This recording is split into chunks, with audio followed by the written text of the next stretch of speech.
ষষ্ঠ শ্রেণীর প্রিয় শিক্ষার্থী হালদার স্যার ইউটিউব চ্যানেল থেকে তোমাদের সবাইকে স্বাগত। আজকে তোমাদের জন্য আরেকটি নতুন ভিডিও নিয়ে এসেছি, ইতিহাস মডেল প্রশ্ন 2 নম্বর সেট। ইতিপূর্বে আমি একটি সেট আমার ইউটিউব চ্যানেলে দিয়ে দিয়েছি।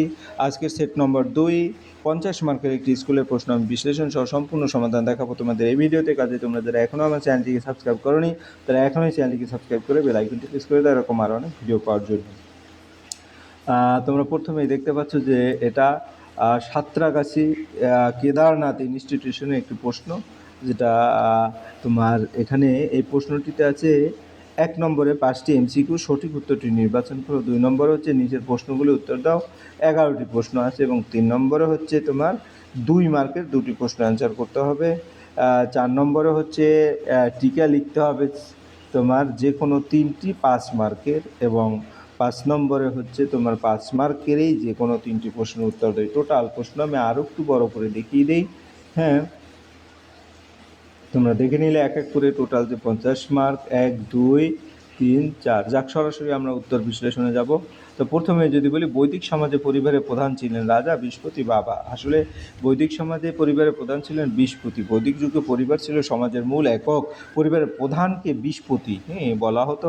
তিনি পরিবারের সদস্যদের দেখাশোনা করতেন এবং বিভিন্ন সামাজিক ও ধর্মীয় কাজ পরিচালনা করতেন। এরপরে 2 নম্বরে, আর্যসত্য কোন ধর্মের অংশ? আর্যসত্য হচ্ছে তোমার বৌদ্ধ ধর্মের অংশ। গৌতম বুদ্ধ মানুষের দুঃখের কারণ ও তার মুক্তির উপায় ব্যাখ্যা করার জন্য 4টি আর্যসত্য প্রচার করেন। তাই আর্যসত্য বৌদ্ধ ধর্মের অন্যতম প্রধান শিক্ষা। 4টি আর্যসত্য হলো: দুঃখ আছে, দুঃখের কারণ আছে, দুঃখের নিরোধ সম্ভব এবং দুঃখ নিরোধের পথ আছে। এরপরের প্রশ্ন, পার্শ্বনাথ কে ছিলেন? পার্শ্বনাথ ছিলেন জৈন তীর্থঙ্কর। পার্শ্বনাথ ছিলেন জৈন ধর্মের 23তম তীর্থঙ্কর। তিনি মহাবীরের পূর্বে জৈন ধর্ম প্রচার করেন। তার শিক্ষা ছিল অহিংসা, সত্য এবং সংযমের উপর ভিত্তি করা। অর্থাৎ আমি একটু বিশ্লেষণ করে প্রতিটা প্রশ্ন দেখিয়েছি যাতে তোমাদের দীর্ঘক্ষণ মনে থাকে। গৌতম বুদ্ধ জন্মগ্রহণ করেন। গৌতম বুদ্ধ জন্মগ্রহণ করেন লুম্বিনী। গৌতম বুদ্ধ বর্তমান নেপালে লুম্বিনী নামক স্থানে জন্মগ্রহণ করেন। তার পিতার নাম ছিল শুদ্ধোধন এবং মাতার নাম ছিল মায়াদেবী। তিনি শাক্য বংশের রাজকুমার ছিলেন। পরীক্ষায় একটিমাত্র সঠিক উত্তর নির্বাচন করতে হলে লুম্বিনী সঠিক উত্তর। পরের প্রশ্ন হচ্ছে, বোধিকথার অর্থ কী? বোধিকথার অর্থ হচ্ছে জ্ঞান। আমরা যদি দেখি, বোধি শব্দের অর্থ জ্ঞান বা জাগরণ। গৌতম বুদ্ধ বোধি গয়ার বোধিবৃক্ষের নিচে গভীর ধ্যানের মাধ্যমে জ্ঞান লাভ করেছিলেন, সেই জ্ঞান লাভকেই বোধি বলা হয়।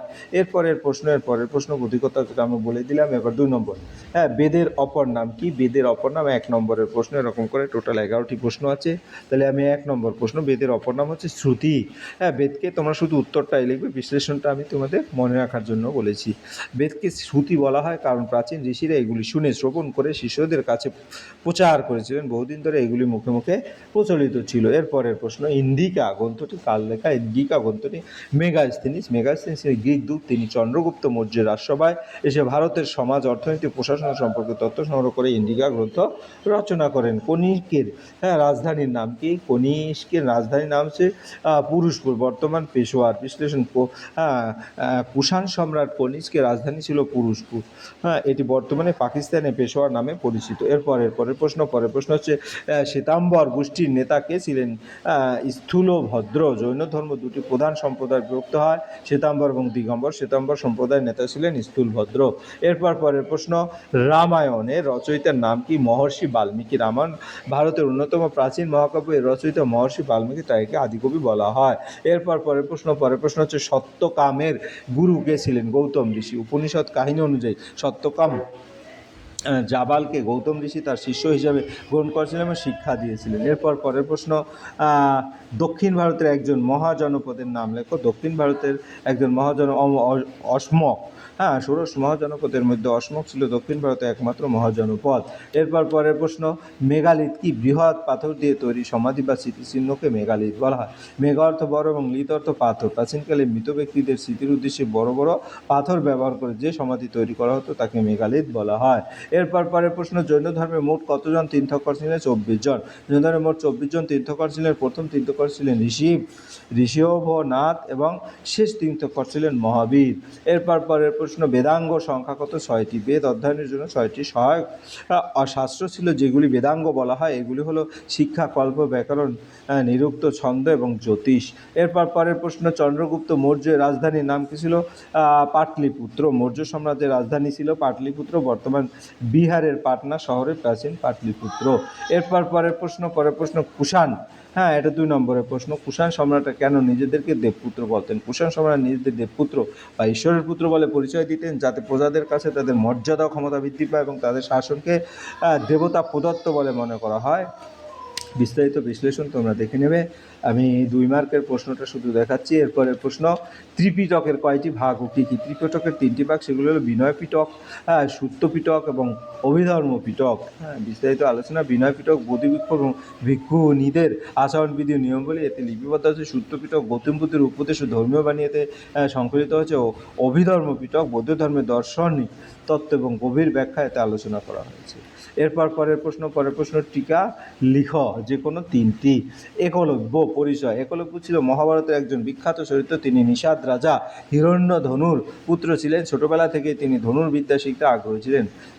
তারপরে একলব্য দ্রোণাচার্যের কাছে ধনুর্বিদ্যা শেখার জন্য গিয়েছিলেন। দ্রোণাচার্য তাকে শিষ্য হিসেবে গ্রহণ করেনি, কারণ তিনি রাজ পরিবারের সদস্য ছিলেন। এরপর একলব্য মাটির দ্রোণাচার্যের মূর্তি তৈরি করে তার সামনে নিজে নিজে অনুশীলন করতে শুরু করেন।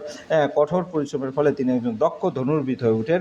অর্জুনকে শ্রেষ্ঠ ধনুর্ধর রাখার জন্য দ্রোণাচার্য গুরুদক্ষিণা হিসাবে একলব্যের ডান হাতের বুড়ো আঙুল চেয়ে নেন। একলব্য বিনা দ্বিধায় নিজের বুড়ো আঙুল কেটে গুরুদক্ষিণা দেন। গুরুত্ব। একলব্য অধ্যবসায়, নিষ্ঠা, আত্মত্যাগ এবং গুরুভক্তির প্রতীক হিসেবে ভারতীয় ইতিহাস ও সাহিত্যে স্মরণীয়। এরপর পরের প্রশ্ন, অশোকের ধর্ম পরিচয়।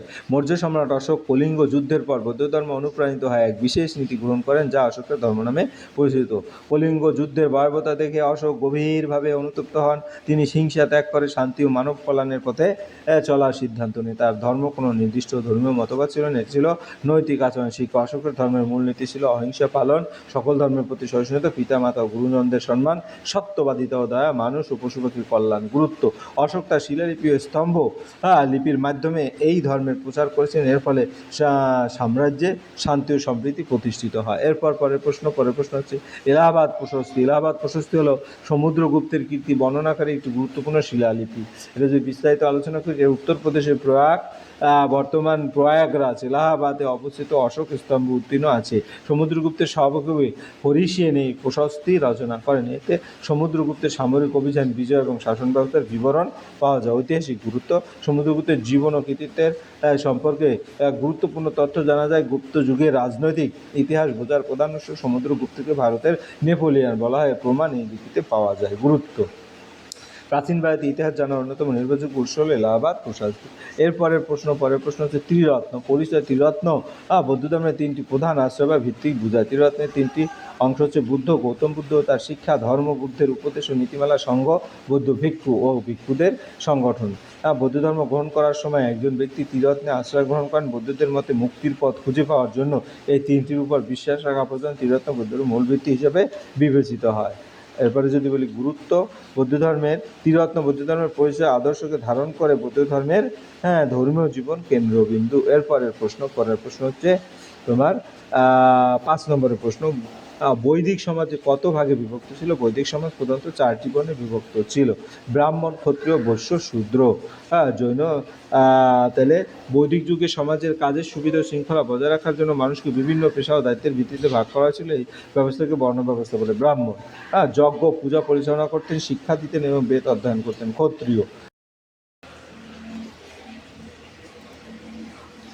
বৈদিক নিচের যে কোনো 3টি প্রশ্ন উত্তর দাও। বৈদিক সমাজের কতভাবে বিভক্ত ছিল? বৈদিক সমাজ প্রধানত 4টি বর্ণে বিভক্ত ছিল: ব্রাহ্মণ, ক্ষত্রিয়, বৈশ্য, শূদ্র। বৈদিক যুগে সমাজের কাজের সুবিধা ও শৃঙ্খলা বজায় রাখার জন্য মানুষকে বিভিন্ন পেশা ও দায়িত্বের ভিত্তিতে ভাগ করা ছিল। এই ব্যবস্থাকে বর্ণ ব্যবস্থা বলে। ব্রাহ্মণ যজ্ঞ পূজা পরিচালনা করতেন, শিক্ষা দিতেন ও বেদ অধ্যয়ন করতেন। ক্ষত্রিয় রাজা শাসন ও যুদ্ধের দায়িত্ব পালন করতেন, দেশ ও জনগণের নিরাপত্তা রক্ষা করতেন। বৈশ্য কৃষিকাজ ও পশুপালন, ব্যবসা বাণিজ্য করতেন। এরপর সমাজে অর্থনৈতিক উন্নতিতে সাহায্য করতেন। শূদ্র অন্যান্য 3 বর্ণের সেবা করতেন, বিভিন্ন কারিগরি ও শ্রম কাজ করতেন। কেন বিভক্ত ছিল? সমাজ শৃঙ্খলা বজায় রাখার জন্য, বিভিন্ন কাজ সুষ্ঠুভাবে পরিচালনার জন্য, সমাজের প্রয়োজনীয় কাজগুলোর মধ্যে দায়িত্ব বন্টনের জন্য। এরপরে আমার পরের প্রশ্ন, পঞ্চ মহাব্রত বলতে কি বুঝো?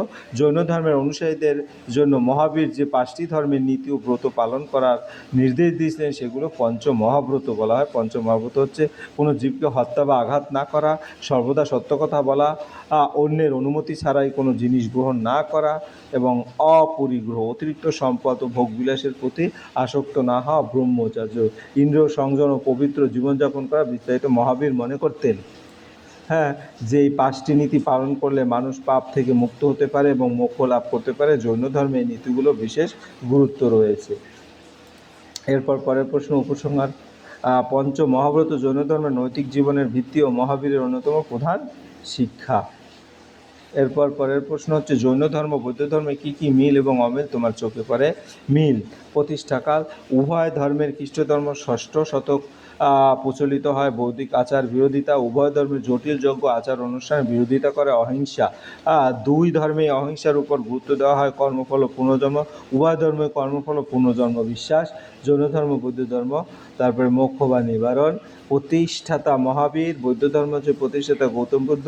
আত্মার অস্বস্তি বিশ্বাস, স্থায়ী আত্মার ধারণা করে, স্বীকার করে না। কঠোর তপস্যার উপর জোর দেয়, মধ্যম পন্থার উপর জোর দেয়। পঞ্চ মহাব্রত গুরুত্বপূর্ণ, আর এখানে অষ্টাঙ্গিক মার্গ গুরুত্বপূর্ণ।